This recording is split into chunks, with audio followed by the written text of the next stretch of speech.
All right, the quick qualifier, the all-sport Mustang, Tommy Kendall, the number 11 car, he's going to start 5th. Now, I noticed he was putting a cool suit on, so we're going to just find out exactly why this guy's decided he's going to run a cool suit today in the Ultra 94 weekend. Front bars.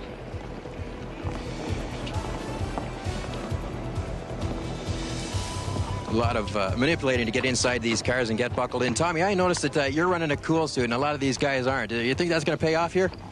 Well, it's hard to say. It's I know it'll make you feel better. Whether the guys without them will be in trouble, it's hard to say. It's not that warm out, but I know even if you're in great shape, you feel that a little bit better, and that could translate into it. He's the coach of all coaches. You want to win a World Series or a Stanley Cup, it's great to have Richard in your camp. Well, he mentioned Lee Bentham, and we've mentioned Lee Bentham, of course, on this show the last couple of weeks. So he's going to be a regular contributor to Pit Stop, letting us know how his season's going and how the Atlantics are going. Well, we brought him here to Oshawa, to Lakeview Park, to have a chat with him just before heading off to Milwaukee. Kind of the calm before the storm down here before you head to Milwaukee. Before we talk about Milwaukee, let's start off at the top of the season and bring us up to speed as to what went on. First of all, Homestead in second place finish. Homestead was actually a fantastic race. Obviously our first pole for the team and myself in professional racing, so... Felt good? Yeah, we were up. You know, it's like getting a drink of water or anything else, but they're throwing in some ice bags for us. So the final stop, you come in, and there's two. It looked like you came in too quick, and the orange wheels. Yeah, well, you know, we came in awful quick, but you know, we wanted to make up as much time as we can and not lose any time getting in the pits. You got to do it getting in and getting out of the pits. And those orange wheels, you know, we borrowed those from another team, and they ended up being the set that won us the race. Thanks very much for your time. Good luck. My pleasure. Thank you.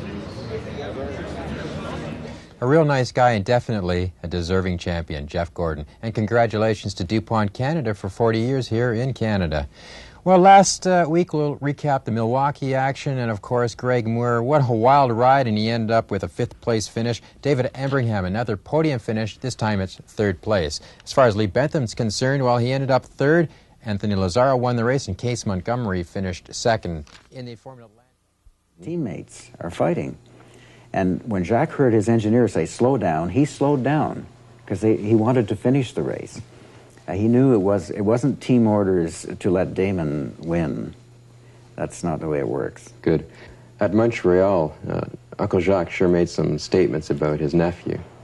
Yes, Uncle Jacques Villeneuve, for whom his nephew is named, was antagonistic towards Jacques, but most of it was a manufactured family feud by the media who were bored with the way things were going. I think he feels left out, perhaps. Jealous would be the wrong word. In the number 2 cars, the pole-sitting car, the number 1, they have the first 2 stalls, and they get pit positions based on the points going into this race. But as you can see, these people are already set to go with the 24-hour race. Transmission, it's sitting out and ready to go. Within 15 minutes, 20 minutes, they could have that replaced. Over here against the wall, they've got a complete drive shaft and rear axle assembly all sitted out, ready to go.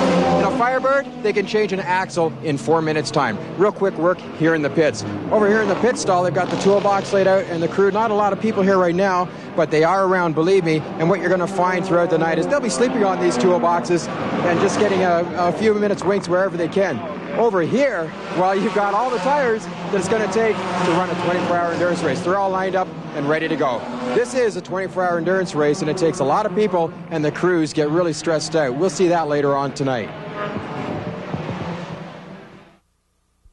Displayed Jean-Francois Vailloux won yesterday's race. He's the points leader, but we're going to come down here and talk to his teammate, the number 90 car in the Adventure, number 90, Rob McDonald. Rob, you had a good run yesterday. You're going at it again a little bit further back for the start. It's a dry track. Yeah, hopefully the track conditions will be a little bit more predictable today. I can't imagine them being worse than yesterday. Notice your gear's set up to go in the backup car for Paul. How come? Basically, we've got some things that we want to try this right away this morning, and so I'm going to run the T car, and then we'll get in my race car and just compare it back to back. Okay, you've got yours set up obviously different to Paul's. Now, is the T car set up the same as Paul's though, or is that different again?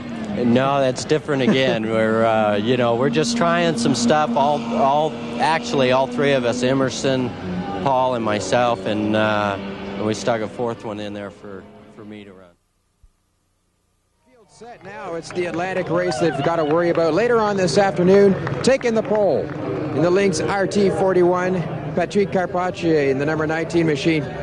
You pulled it off. Congratulations. Thank you. Yeah, it wanted to pull it off yesterday. We thought the track was going to change. It did not. So now we set the... Well, the one thing I noticed, we had Andrew Bourdin at the regionals last year, and he came up to me and he handed me one of his driver bios, and it had a lot of karting information on it. Is that the thing that you've got to do, is start to let people know in these corporations that you're out there? Maybe, yeah, I think so. In the Formula Ones, it branches off into NASCAR, and even touring cars for that matter. So when you're out there and you're looking for die casts and you come into the manufacturers, first off, who produced this one? That one is Mini Champs from Germany. He does an excellent job. He runs off real blueprints from the manufacturers, the car, and he just does a great job. What should you be looking for when you're looking through the wrapper, the box? Clear markings, everything. Well, Dyson Racing is here, and Rob Dyson's getting set to go, and it looks as though obviously Butch Lechinger is going to start the car, and guess what? I guess you're the one that's going to be getting the fun for the first lap. That's right. I picked the better straw, so I was able to get my pick on starting here. Good luck. Thank you very much.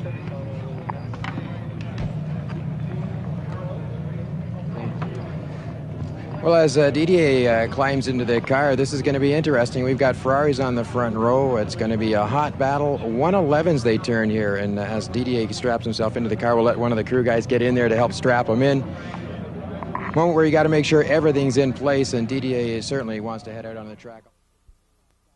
Particularly Scott Maxwell, who did the job, but first here's Jason Priestley. Well, it looks like Sears Point, you're on the front row. Guess what? You get to do it again. Yeah, it's exciting. It's exciting. Scotty had a great qualifying session, and things are looking good for us tomorrow, I think. What's the deal, though? Who flipped a coin and who gets to start? Well, it seems to work out that I usually start. It just seems to go that way. Obviously this is Scott's home track. Of cars, and there was a lot of accidents during that race, so fortunately enough we made it through, finished fifth for the day and second in the championship. And that's great too that you managed that as well, because you're up against the Lynx racing team, but as well for yourself, like Vancouver, the stop and go, that happened to you a couple times with some mechanical problems at the start of the race, and you really had to fight back, and that showed what you're made of. Yeah, unfortunately those things have to happen, but they're all part of racing, and that's one thing sometimes that